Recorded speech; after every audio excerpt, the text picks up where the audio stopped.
ഒന്ന് ഈ രണ്ട് പോയ സാക്ഷി, രണ്ട് തിരുത്തൽ ശക്തിയാകുന്ന സാക്ഷി, മൂന്ന് പ്രകാശം പരത്തുന്ന സാക്ഷി. ഇതിൽ നാം എത്തരത്തിലുള്ള സാക്ഷികളായിരുന്നു?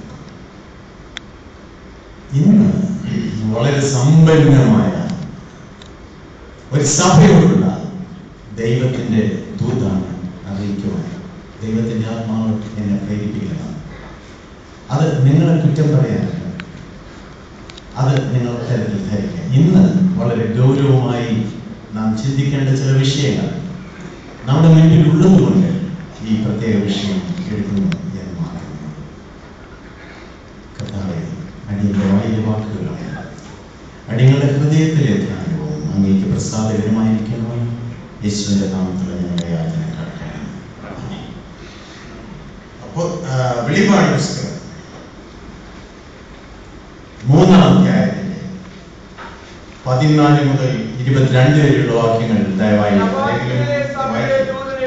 കുഞ്ഞുങ്ങളോടൊന്ന് മനസ്സിലാക്കിക്കോട്ടെ. Revelations chapter 3 verses 14 onwards. ദമാസ്കസിലെ സഭയുടെ ദൂതനെ എഴുതുക. വിശ്വസ്തനും സത്യവും അജ്ഞാനമായ സാക്ഷിയായി ദൈവ സൃഷ്ടിയുടെ ആരംഭമായ ആമേൻ എന്നുള്ളവൻ അരുളിച്ചെയ്യുന്നത്, ഞാൻ നിന്റെ പ്രവൃത്തി അറിയുന്നു. നീ ഉഷ്ണവാനുമല്ല ശീതവാനുമല്ല, ശീതവാനോ ഉഷ്ണവാനോ ആയിരുന്നുവെങ്കിൽ കൊള്ളായിരുന്നു. ഇങ്ങനെ ശീതവാനുമല്ല ഉഷ്ണവാനുമല്ല ശീതോഷ്ണവാനാകിയാൽ നിന്നെ എന്റെ വായിൽ നിന്ന് കുമിളി കളയും. ഞാൻ ധനവാൻ സമ്പന്നനായിരിക്കുന്നു, എനിക്ക് ഒന്നിനും മുട്ടില്ല എന്ന് പറഞ്ഞുകൊണ്ട് നീ നിർഭാഗ്യനും അരിഷ്ടനും ദരിദ്രനും കുരുടനും നഗ്നനുമെന്ന് അറിയാതിരിക്കാൻ നീ സമ്പന്നൻ ആകേണ്ടതിന് തീയിൽ ഊതിക്കഴിച്ച പൊന്ന് നിന്റെ നഗ്നതയുടെ തെറ്റ വെളിവാക്കക്കൊണ്ടും ധരിക്കേണ്ടതിന് വെള്ളയുടുപ്പ് നിനക്ക് കാഴ്ച ലഭിക്കേണ്ടതിന് കണ്ണിന് എഴുതുവാൻ ലേപവും എന്നോട് വിലയ്ക്ക് വാങ്ങുവാൻ ഞാൻ നിന്നോട് ബുദ്ധി പറയുന്നു.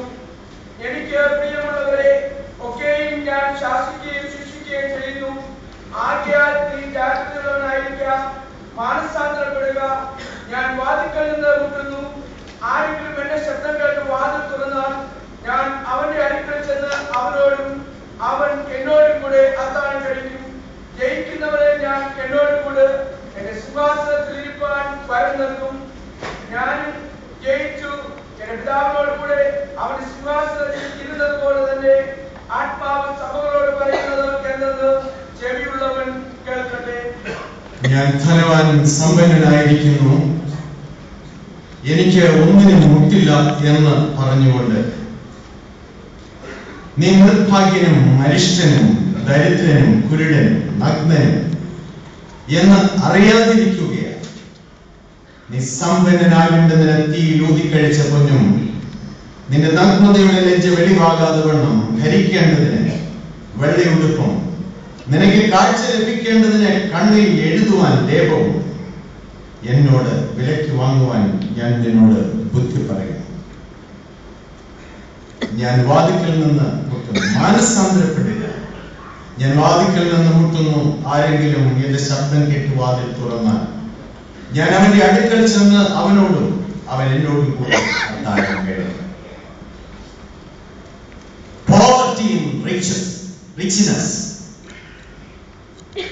സമ്പന്നതയിലെ ദാരിദ്ര്യം,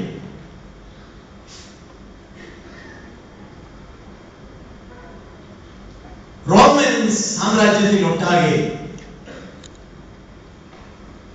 അനേകം ആളുകൾ രക്തസാക്ഷികളായി എരിഞ്ഞടങ്ങുന്ന ഒരു കാലഘട്ടം. ക്രിസ്തീയ ജനങ്ങൾ അവിടെ തീപ്പന്തങ്ങളായി കത്തി ചാമ്പലാകുന്ന ഒരു പ്രത്യേക സാഹചര്യം. ഡൊമീഷ്യൻ ചക്രവർത്തിയുടെ ക്രൂരമായ പീഡനത്തിന് മുൻപിൽ എരിഞ്ഞ് അമരുന്ന ക്രൈസ്തവ സമൂഹം.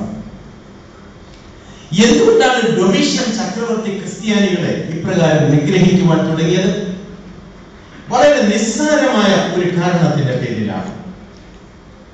രാജാവിനെ അഭിസംബോധന ചെയ്യേണ്ടത് my Lord and my God. കർത്താവും ദൈവവുമേ എന്ന പേരിലായിരിക്കാം. രാജസന്നിധിയിൽ ചെന്ന പരിവേദനങ്ങൾ അർപ്പിക്കുന്ന ആരും രാജാവിനെ അഭിസംബോധന ചെയ്യേണ്ടത് രാജാവെ എന്നല്ല, മറിച്ച് കർത്താവും ദൈവവുമേ എന്ന് അഭിസംബോധന ചെയ്യണമെന്ന് രാജകൽപ്പന പുറപ്പെടുവിച്ചു.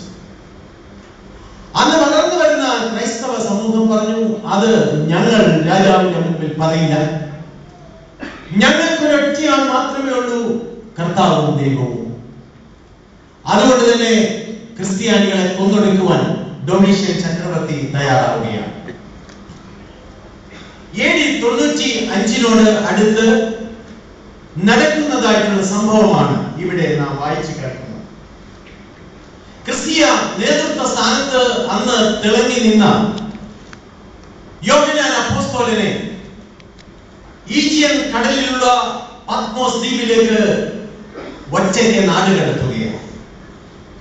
യേശുക്രിസ്തുവിന്റെ മനുഷ്യാവതാരത്തിനും യേശുക്രിസ്തുവിന്റെ പരസ്യ ശുശ്രൂഷയ്ക്കും ദൃക്സാക്ഷിയായ യോഹന്നാൻ അവിടെ ആ പത്മോസ് ദ്വീപിൽ കിടന്നുകൊണ്ട് ഉയർത്തെഴുന്നേറ്റവനായ കർത്താവിന്റെ തേജസ്സേറിയ മുഖം കാണുകയും അന്ന് അഗ്നികുണ്ഠത്തിലൂടെ കടന്നു പോകുന്ന ക്രൈസ്തവ ജനതയ്ക്ക് ശക്തി പകരുന്നതിന് അവൻ ഈ വെളിപാട് അവർക്ക് ശക്തി പകരുന്നതിന് തനിക്ക് വെളിപ്പെടുത്തിയ വെളിപാടുകൾ അതെ ഇവിടെ വിരചിച്ച് അവരുടെ മുൻപിൽ അവതരിപ്പിക്കുകയുമാണ് ചെയ്യുന്നത്.